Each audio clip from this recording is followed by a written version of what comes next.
Me and my pet peeves. I can't help it. I need to get out of the way. I need to let it go. And I haven't been able to let it go. And it's all in my head. It's such an insy tinsy wincy beasy thing, and it's still Hey, welcome to the D. Louise book series. I'm Christina CIA. This is where we read books and talk about books, and no special effects, no theme music, no special editing, just me reading books and talking about books with you. And I have horrible thumbnails, so nobody clicks on my videos, and I don't do stupid titles like who died, and leave it at that. The title of my video is the title of the book I'm reading. I don't like all those fake clickbait things. I'm not a fake clickbait certain person. And please hit the like and subscribe. Hit the thumbs up. Go through all 2,000 of my videos and hit the like and subscribe. It would help me out tremendously. I'm on a roll here. So like 3 books ago, this woman had this dog, and Addie fell in love with the dog. And she was supposed to get her own dog, or thinking about getting her own dog at the end of the book. And then all of a sudden, in the next book, the dog is hers. With the same name. If she was going to get a dog, why couldn't she give the dog a different name? And it's just driving me bonkers. I know it's something stupid, but it's driving me bonkers. And we were doing the Mark, Simon, Tony, maybe, Simon, Mark. So, we finished up this one, where Simon completely dumped her for Valerie and the kid, and she was using Mason and the whole 9 yards. So now we're in a limited edition murder.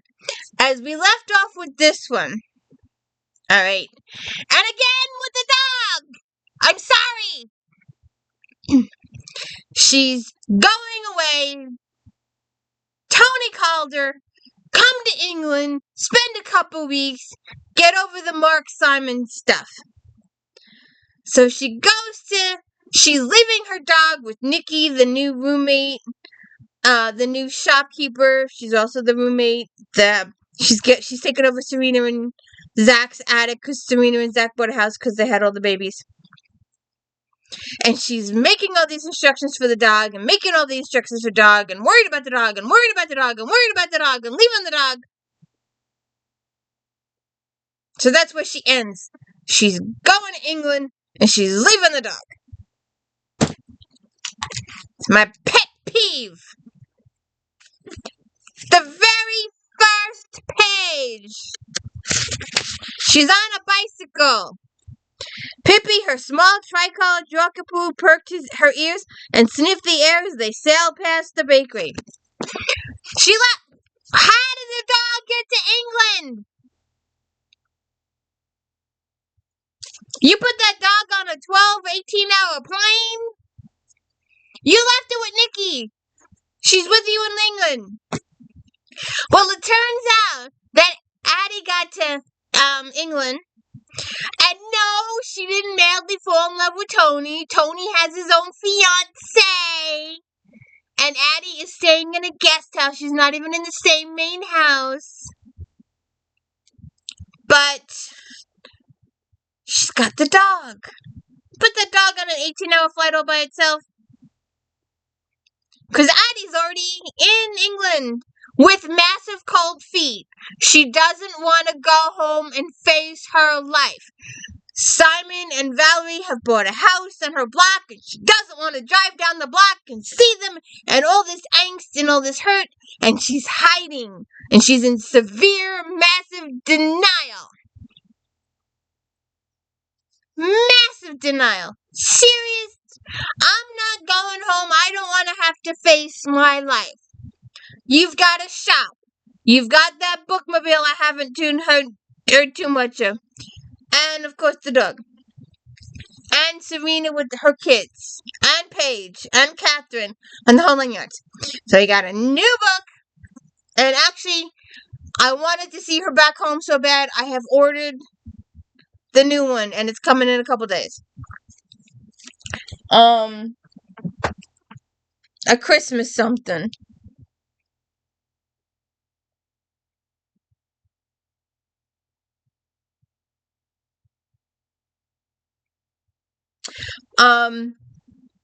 Oh, that's what I was doing.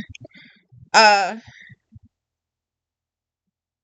uh, we'll get to it in a second. I had the title out. So it's coming in a couple days. So, she's over in this Christmas place, and Tony and Hallie are having this big party, like an engagement party, premarital party. And it turns out that Tony had bought Haley this unique necklace. It's worth a bunch, and he gave it to her, and she loved it. And it's a one-of-a-kind necklace, and apparently it's a family heirloom, and it's been handed down and handed down, handed down, handed down.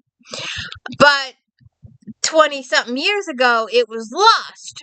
And it showed up in this antique place, and Tony bought it for a penny, and he gives it to Haley, and Haley loses it an hour after she receives it, and she's all upset about it. Then there's missing books. We always gotta have a missing book or a found book, and there's a situation. And the Addie digs into the genealogical aspect of it.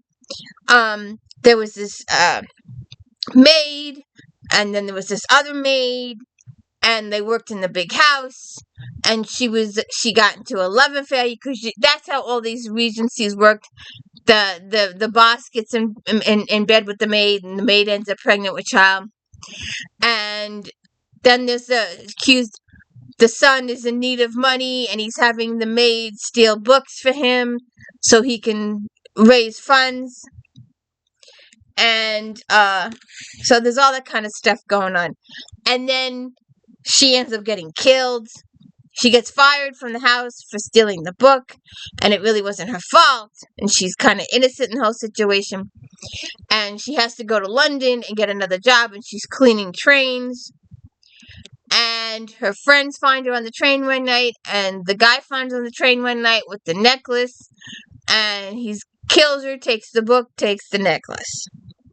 Fast forward 20 years later, like I said, the necklace showed up in the thrift shop, the antique thing, and Tony bought it. And of course, the person, you don't know this yet, but the person that was one of the original, well, not the original owners, but the secondary, third,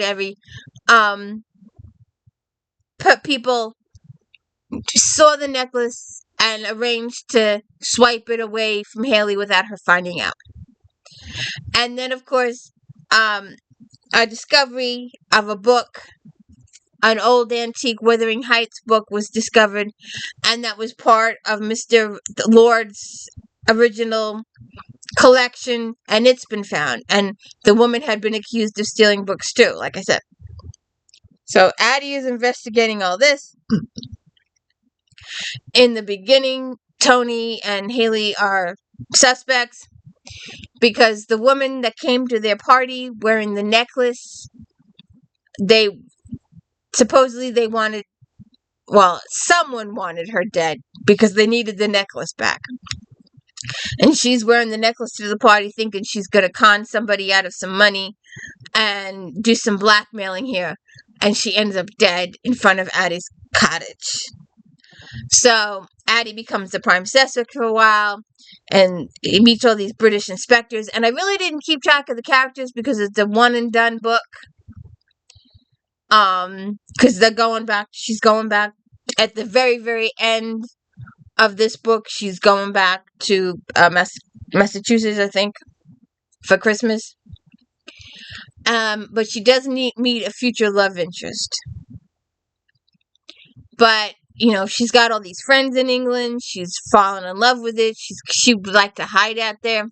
She's working for this other guy doing the bookstore. And I'm like, you have your own place and you're boss of it, and you've run away because you're hiding from your problems and you don't want to face your problems head on. She's a chicken. She's hiding. but she's also does a really good job of solving the murder mystery, following the crimes, investigating people from the original incident, wondering why nobody from the house was questioned in the original incident 20 years ago, why all those names and stuff was left off the record 20 years ago. Could there have been a little cop payoff money situation going back on them? We don't really know. All that comes to light in the book later on. But Tony and Hallie are prime suspects in this woman's murder because of the necklace that Tony bought. And then this other person comes forward and says she was my adopted daughter, but she was the biological child of this person, and that person had a lot of motives in the whole book jewelry situation here. So, to tell you the truth, I like this one more. I was kind of annoyed that she was out of town and that she was being chicken, and Paige and Serena show up for a couple days to surprise her. But then Serena's father has a slight accident. He was putting together a kid's thing and had a slight accident, so she had to go home. But there are hints that Serena may or may not be with child again. But Hattie, Mark is getting married. Her friends want her back in town to meet the new chick. And so they're all pestering her, making her to come back. So she is very slowly, microscopically going to return. And like I said, the next book takes place back home. So obviously she went home. So that's why I really didn't take too much time getting to know these characters, because they were a one and done. But she gets involved in this case because she's got to free Tony and Haley, his fiance. They didn't kill anybody.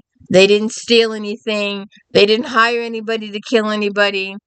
Yeah, they had motive with the necklace in the book and the whole 9 yards, and it's a little complicated thing. But they get to it. So, it's just, and she has all these really friends in the pub and stuff like that. And it started to make me feel like, Paige Shelton? Is that the one? Or, I was gonna say Colleen O'Connor, but that's the big family group, and they own the pub or whatever it's called. But no, but there's another one. The chick works in the old books. I think it's Paige Shelton. I don't know why I think it's her. But she works in Scotland or Ireland, and she works in the old bookshop, and her husband owns the bar down the street. It reminded me a little bit of that. But, so we'll see what happens.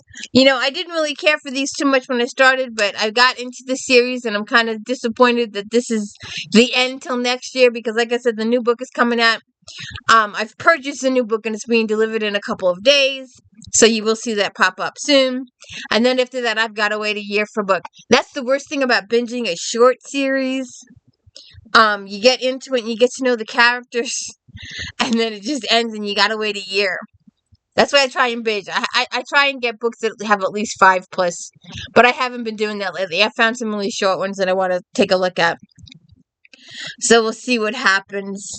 But to find out who, what's going on with Addie's boss and his past and his daughter and his heartbreak, what happened with the maid and her mother that also got involved in the situation, who is the maid's biological father, what's his motive in all this, did he have anything to do with it, what about the Lord's family, did his wife know about it, she's deceased now, but did she know about the mistress, aka maid, and did she know about the illegitimate child, did she know what was going on, did the son, well, he was an infant, he was a baby when all this happened, but he's not a baby now, and he's also got some side action going, illegal side action, that he may or may not get in trouble for, and he may or may not have a reason to kill the new person, to kill the daughter.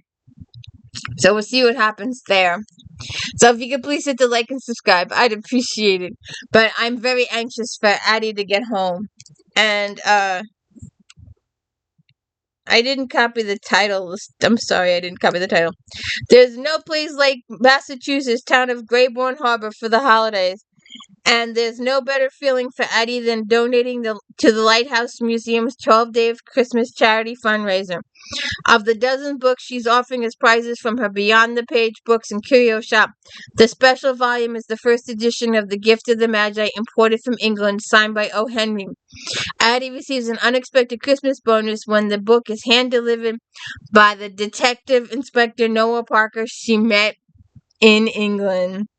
So we'll have to see what happens there. And check back with me in a couple days and catch my review of it when it shows up. Have a good one.